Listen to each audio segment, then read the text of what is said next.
Bonsoir et bienvenue pour ce live de ce mercredi soir.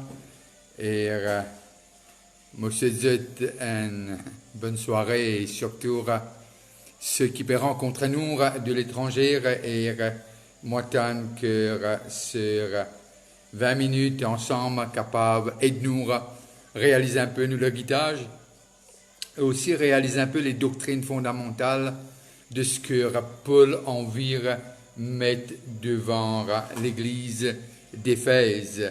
Et nous toujours le droit et le verset 20 à 21, comme quelqu'un dit moi comme ça, Vishnu, quand tu pensais que pour finir Éphésiens, moi pensais que c'est un livre qui n'est pas capable de finir.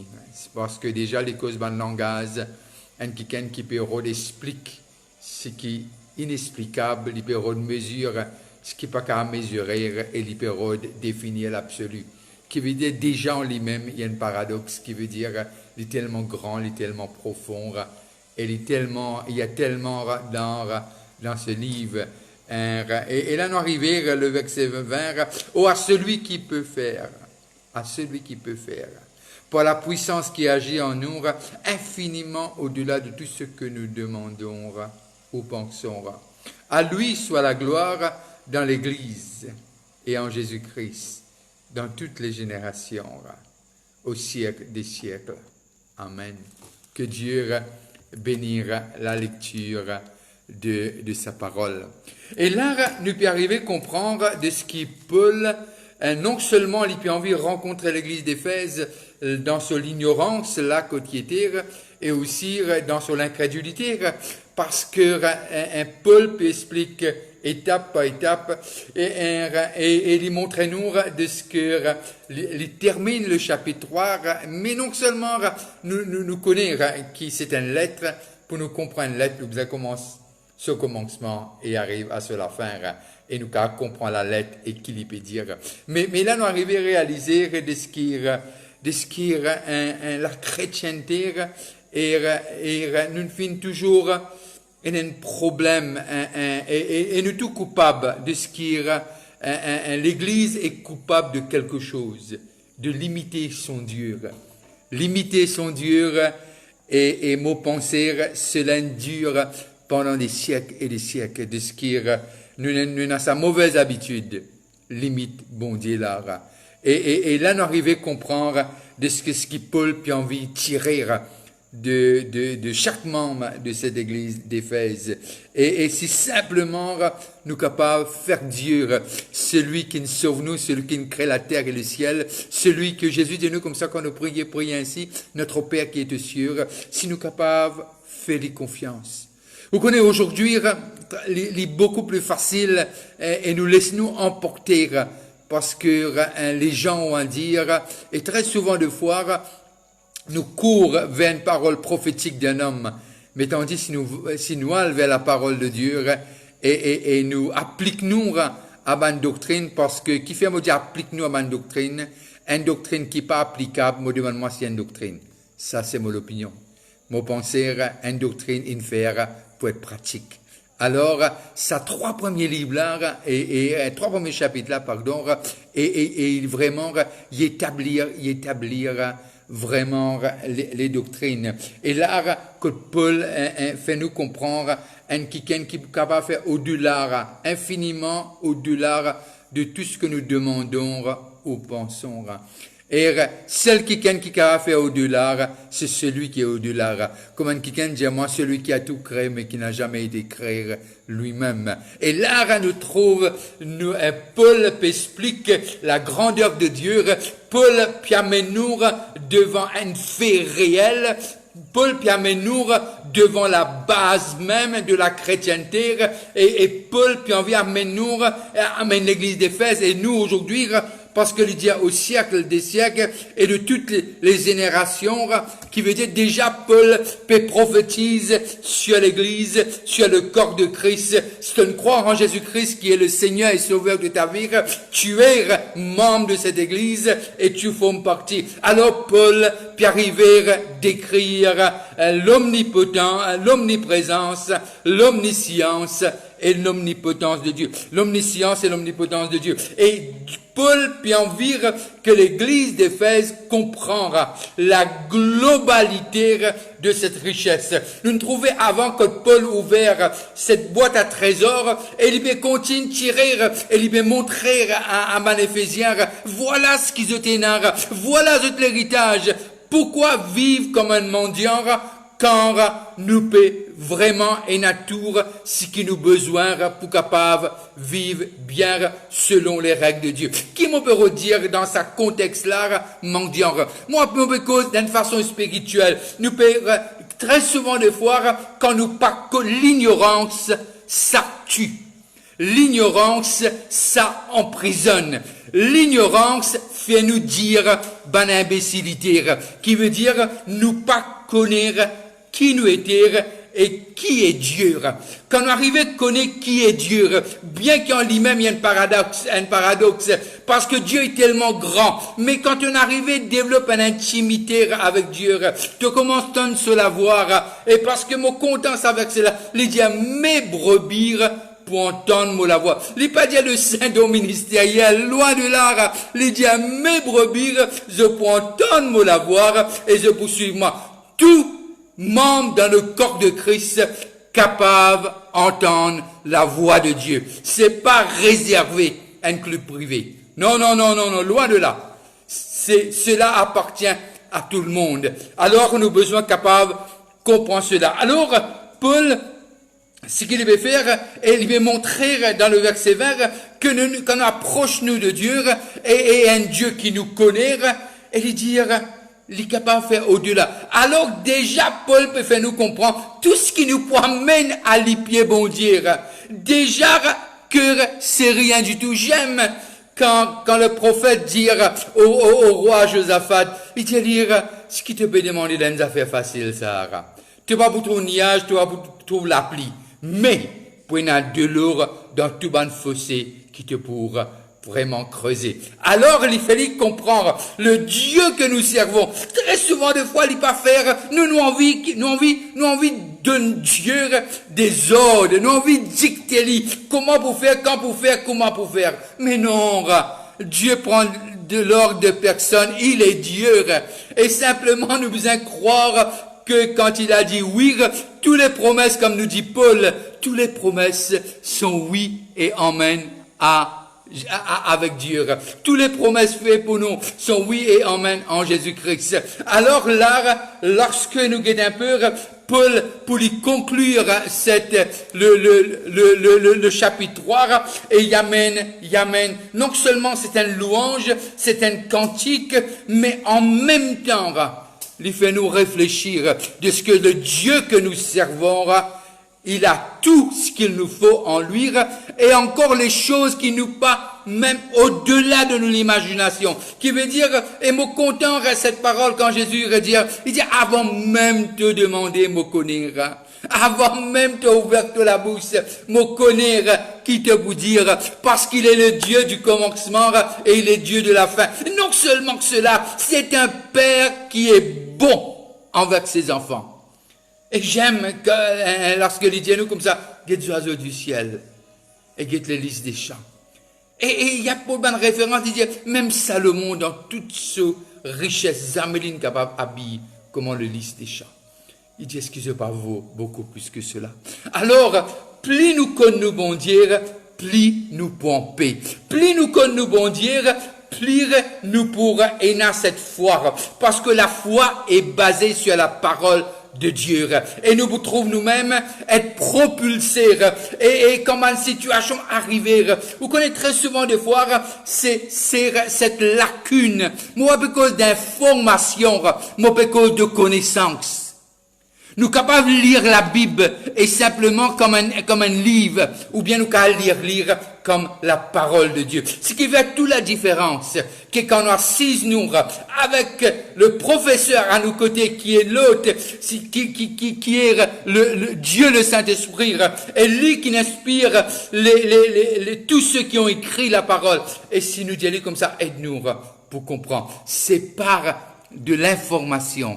C'est la connaissance que Dieu, parce que la parole est esprit, la parole est vie. Et lorsque nous arrivons vraiment régal-nous sur ce qui est esprit et vie, nous nourrit nous l'âme. C'est pour cela David, dans ce jeune âge, il n'est pas un soldat comme son frère, son grand frère, mais David, tu connais ce bon Dieu. C'est pour cela qu'il n'est pas tremblé devant Goliath. Non. Qui fait il pas trembler? Il connaît de ce que lui avec son Dieu, c'est une équipe imbattable et pas capable. Dieu n'a jamais perdu et il va pas perdre parce qu'il est Dieu et il gagne toujours. Et là, nous arrivons à comprendre, Paul peut vraiment, amen, il peut terminer ce chapitre 3 et quand nous le chapitre 1er, 2e et 3e, nous arrivons à comprendre et à suivre. Et nous avons une idée qui vraiment un dans l'autre et nous arrivons à comprendre qui Paul peut dire. Et là, ce que Paul peut faire dans sa déversée là, il peut conclure le chapitre 1er, le chapitre 2 et le chapitre 3. Après, nous guetter demain le chapitre 4, un côté qui peut amener nous, mais là, nous arrivons à comprendre, il peut vraiment conclure ça 3 chapitres-là. Et là, nous arrivons à comprendre de ce qui, au commencement même du chapitre 3, il dit ce que Dieu ne fait pour lui. Et il interprète ça, il définit ça comme grâce. Et là, il peut dire à l'Église, comment il fait pour moi, il peut faire pour eux aussi. Laisse-nous lire, nous retournons un peu en arrière, Corinthiens, le chapitre 2, le verset 1er, pardon, Éphésiens, le chapitre 2, le verset 1er à 3. 1er à 3. Vous étiez morts par vos offenses et par vos péchés, dans lequel vous marchez autrefois, selon le train de ce monde, selon le prince de la puissance de l'air, de l'esprit qui agit maintenant dans le fils de la rébellion. Nous tous aussi, nous étions de leur nombre et nous vivions autrefois selon les convoitises de notre chair, accomplissant les volontés de la chair et de nos pensées. Et nous étions par nature des enfants de colère comme les autres. Alors là, il montre-nous de ce qui nous était avant. Et le verset 11 et 12 du même chapitre, le chapitre 2, et voilà ce qu'il dit à nous. C'est pourquoi vous autrefois païens, dans la chair, appelés incirconcis par ceux qu'on appelle circoncis, et qui le sont en la chair par la main de l'homme. Souvenez-vous que vous étiez en ce temps-là sans Christ, privés du droit de citer en Israël, étrangers aux alliances de la promesse, sans espérance et sans Dieu dans le monde. Alors, et déjà là, il montre-nous qui nous était avant. Il montre-nous l'œuvre de son Esprit Saint. Il montre-nous la grandeur de son amour. Il montre-nous de ce Dieu qui n'a pas, c'est pas comme si un effet avait sans ça. Il arrivait, puis, comme une étoile filante. Il a volé tellement qu'il fait un effet, mais ça dit quelques secondes. Non, Dieu est le même hier, aujourd'hui, éternellement. Le Dieu qui t'a appelé, il est fidèle et pour t'emmener jusqu'à la fin. Et c'est l'œuvre de son Esprit Saint en toi et en moi et dans son corps. Et avec une telle puissance manifestée dans la résurrection de Jésus-Christ, tout est possible. Tout est possible. Et là, lorsque nous arrivons à lire aussi le verset 13, qu'est-ce qu'il dit nous? Mais maintenant, en Jésus-Christ, vous qui étiez jadis éloignés, vous avez été rapprochés par le sang de Christ. Or, car il est notre Père. Lisons le verset 15. Ayant anéanti par sa chair la loi des ordonnances, dans ses prescriptions, afin de créer en lui-même avec les deux, qui veut dire les Juifs et les païens, un seul homme nouveau, en établissant la paix. Alors, lui montrez-nous, nous qui t'y loin, aujourd'hui, une seule race. Ce sont les rachetés par le sang de Jésus-Christ. Ce sont ceux qui ont été scellés par l'Esprit par lequel nous dit Abba, Père. Et il nous a réalisé et arrête cette habitude et c'est critique les autres, comme si les fautes des autres sont beaucoup plus grandes que nos fautes à nous. Et là, il met clair, nous t'y pareil autrefois. Nous t'y, peut-être parfois nous capables de dire nous t'y pire, mais Dieu, dans sa grâce, et par grâce, par le sang de Jésus-Christ, nous emmener à la vie. Et toujours le chapitre 3 et le verset 10, et voilà ce qu'il nous dit, afin que les dominations et les autorités dans les lieux célestes connaissent aujourd'hui par l'Église la sagesse infiniment variée de Dieu. Alors, qui veut dire la sagesse infiniment variée de Dieu, il pour manifester, pas par Jésus, bien qu'il y a l'œuvre, mais à travers son corps. Moi, toujours être béni lorsque l'iti prend sa du pain là, avant qu'il y nourrit 5000, l'iti brise le pain, il rend grâce, et puis l'iti partage les avec 12 disciples, ou 12 apôtres, l'iti partage les, mais moi, demande-moi 5 du pain partagés avec 12 personnes, moi, penser, je ne gagne moins que la moitié, si mon arithmétique encore bon. Mais lui dire, la multiplication, il n'arrivait à travers l'obéissance de chacun de ses disciples. Et chaque fois qu'il donnait à quelqu'un, et la personne mangeait, était rassasiée, il restait encore. Et là, il nous dit dans le verset 10, je le relis encore, s'il vous plaît, afin que les dominations et les autorités dans les lieux célestes connaissent aujourd'hui par l'Église la sagesse infiniment variée de Dieu. Je ne parle pas qu'il parle les dominations et les autorités. Il ne parle pas du diable. Non, non. Le ciel va voir. Le ciel va voir. Les anges, l'autorité, ils vont voir qu'est-ce que Christ, pourquoi il est mort, afin que par son corps, comme nous dit Romains 8, 19, la création attendra que le Fils de l'homme, la révélation du corps de Christ. Alors Paul, m'a pensé, il a tout raison pour être tellement excité et pour être tellement content et jubilé dans cet élan et que à travers son Église, il va manifester des grandes choses. Et nous arrivons à comprendre le verset 19 et 20 de ce qui, comment y amène-nous à comprendre ce qu'il veut faire. Si nous guettons le psaume 19 et le verset 2, le psaume 19 et le verset 2, on va voir ensemble qu'est-ce que le psalmiste va nous dire.